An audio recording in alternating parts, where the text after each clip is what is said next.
Most rookie truck drivers are afraid of the road. The size of the rig, the weather, the long hours.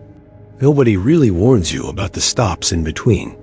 The places you pull over because you're tired, because the logbook says you have to, because your body gives out before your pride does. My name's Tyler, and this happened during my first winter running solo.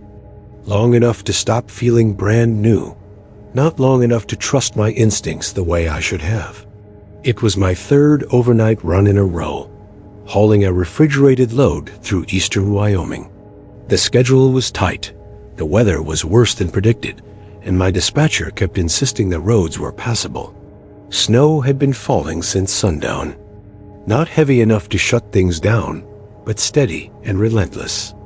The kind that dulls your senses over time. By 2:00 a.m., my eyes burned, my shoulders ached, and every mile marker felt like it took longer to reach than the last. When my ELD warned me, I had 30 minutes left. I didn't argue. I took the next exit without thinking. Stop looked half alive when I rolled in. Lights on, fuel canopy glowing through the snow, but the lot itself was mostly empty. A few rigs parked wide apart, engines idling, exhaust drifting upward like ghosts. I parked toward the far edge, lined up straight like they drilled into us during training, set the brakes, and shut the engine down. I sent a quick check-in to dispatch, then leaned back, telling myself I'd just close my eyes for a minute before heading inside. That's when I noticed the movement. At first, I thought it was snow blowing low across the asphalt, but it stayed consistent, cutting between two parked trailers, moving against the wind. A person, walking slow, deliberate, not in a hurry, not struggling the way people do in the cold. I waited, expecting them to continue on toward the building. They didn't. They stayed there, too close, too still. I cracked my window an inch and listened. The wind hissed. Somewhere nearby, a reefer unit rattled. No footsteps. Nothing that sounded like someone who'd been walking through snow for more than a few seconds. After a moment, there was a knock. Not on the cab door. On the side of the truck. Solid. Confident. Like they knew exactly where to knock, so I'd feel it through the frame. I didn't respond. Another knock followed, closer to the cab this time. I didn't like that he didn't sound cold. No rush in his voice. No strain. Just patient. "I need to check something on your trailer," he continued. "Won't take a second. Company policy is clear about that. No one approaches your rig at night unless they're staff, and staff identify themselves immediately."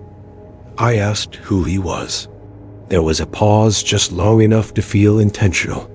Then he said, "Maintenance. Reefer alarm tripped." That didn't make sense. My unit was quiet, no alerts, no flashing indicators. I leaned forward and checked the mirrors again. "I can call it in," I said. "Dispatch can handle it." "No need," he replied quickly. Too quickly. "I just need you to pop the door so I can look at the control box." That's when my stomach tightened. The control box he was referring to wasn't accessible from the cab side. Anyone who worked there would know that. "I'm not opening anything," I said. Another pause, longer this time. Then his tone shifted, not angry, not threatening, just disappointed. "You knew?" That question hit harder than it should have. "I see it all the time," he went on. "New guys get nervous. You don't want your load ruined, though. That's a bad start." I locked the doors, even though they were already locked. The footsteps finally moved, slow crunching through snow, circling the truck. I followed them with my mirrors until I lost sight of him again on the passenger side. A few seconds later, the cab rocked slightly. My heart started pounding so hard, I could feel it in my neck. I grabbed my phone and pretended to make a call, speaking loudly enough to be heard. "Yeah, I've got someone at my truck," I said. "Yeah, I'm parked. Lotsie, I'll wait." Silence. Then the voice came back, closer to my window now. "Relax," he said. "No need to make this a thing." I laid on the air horn. The sound exploded across the lot, echoing off trailers and the building. Lights flicked on in a few other cabs. Someone shouted in the distance. The footsteps ran. Not panicked, just fast and purposeful, disappearing between rows of trucks. I didn't sleep after that. At dawn, when the snow let up, I walked around my rig. And on the side rail beneath the passenger door, there was a smear of dirty snow where someone had tested their footing. Inside the truck stop, an older driver listened quietly as I told him what happened. He nodded like he wasn't surprised. "They look for rookies," he said. "New trucks. Clean trailers. Drivers who don't know what's normal yet." "I don't," he shrugged. "Sometimes it's the load. Sometimes it's the truck. Sometimes they just want you outside," he said. "I don't park on the edge of parking lots anymore, and I don't open my door for anyone at night. And every time someone knocks on my trailer instead of my cab, I remember how calm that voice sounded, standing in the dark, already knowing I was new." Nobody tells you that when you're a new truck driver, you're not just learning how to drive a rig. You're learning how to be watched. Dispatch watches your location. The DOT watches your logs.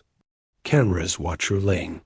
And every so often, someone else watches you too, quietly, waiting for you to prove you don't know what you're doing yet. My name's Ryan, and this happened during my first winter running solo. It was just after midnight when my ELD chirped, warning me I was coming up on a mandatory way station. I hadn't been on the road long enough to feel neutral about those yet. Veterans treat them like background noise, but rookies feel every one like a test. I checked my speed, checked my mirrors, made sure my paperwork was in order. The snow had been light but steady for hours. Not enough to shut things down, just enough to make everything feel muted and unreal. When the sign lit up telling all trucks to pull in, my stomach tightened even though I knew I was legal. The way station sat off the highway like a concrete island, floodlights casting pale white glare across wet pavement. Only 2 other trucks were parked inside, engines idling, drivers nowhere in sight. That alone felt off. Most way stations at that hour either had a line or were completely empty.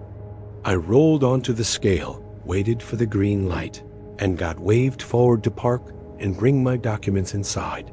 Routine. Normal. I shut the engine down, grabbed my folder, and stepped out into the cold.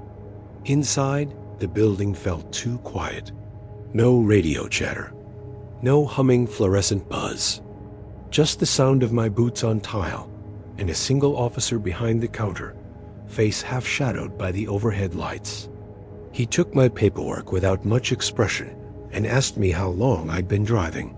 He nodded slowly and said he needed to run a secondary check on my trailer. Nothing unusual, he added quickly.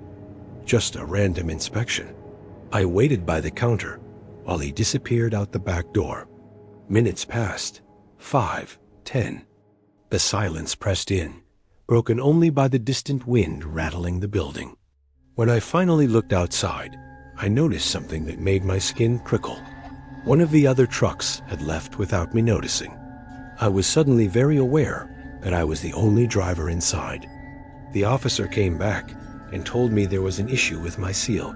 Sighed it looked tampered with. That didn't make sense. I'd sealed it myself at pickup, documented it, double-checked it like they taught us. I told him that. He didn't argue, just said I'd need to step back out with him so he could show me. Procedure-wise, that tracked. Still, something about the way he said it felt rehearsed. Like this wasn't the first time he'd delivered that line. Outside, the wind cut harder, pushing snow in low sheets across the lot. We walked along the side of my trailer, and that's when I noticed the other truck was gone completely. No lights. No tire tracks leading out that I could see. The officer stopped near my trailer doors and pointed at the seal, asking if I saw what he meant. I leaned in, squinting, trying to see damage that wasn't there. That's when I heard footsteps behind us. Another officer, I assumed, until I realized the footsteps didn't stop. They kept moving, slow and deliberate, circling behind my trailer where the floodlights didn't reach. I glanced back, expecting to see someone in uniform. I saw nothing, just darkness and drifting snow. "You usually run nights?" the officer asked casually. "Yeah," I said, distracted. "Why?" "No reason," he replied. "New drivers just tend to make different choices." That's when I noticed his badge wasn't clipped where it should have been. It was there, but turned slightly inward, like it had been put on in a hurry. My chest tightened. I took a step back toward my cab, and he shifted with me. Not blocking me outright, just adjusting his position to stay close. "I'm going to call my dispatcher," I said, forcing my voice to stay even. He smiled, not friendly, not hostile, just acknowledging the move. "You can do that after we're done." Behind the trailer, something scraped lightly against metal. Not loud. Intentional. I raised my voice, talking like someone else was already on the line. "Yeah, I'm at the way station. They're saying there's a seal issue. Can you stay with me a second?" I didn't wait for a reply. I kept talking. The scraping stopped. The officer's smile faded. He stepped back and told me to wait in my cab while he finished paperwork. That was new. Inspections don't work that way. But I didn't argue. I climbed into the truck, locked the doors, and watched the mirrors. He walked back toward the building, not looking back. I waited. 5 minutes passed. 10. When I finally got out again, the building was dark, closed, no lights, no officer, no sign anyone had been there at all. I left immediately.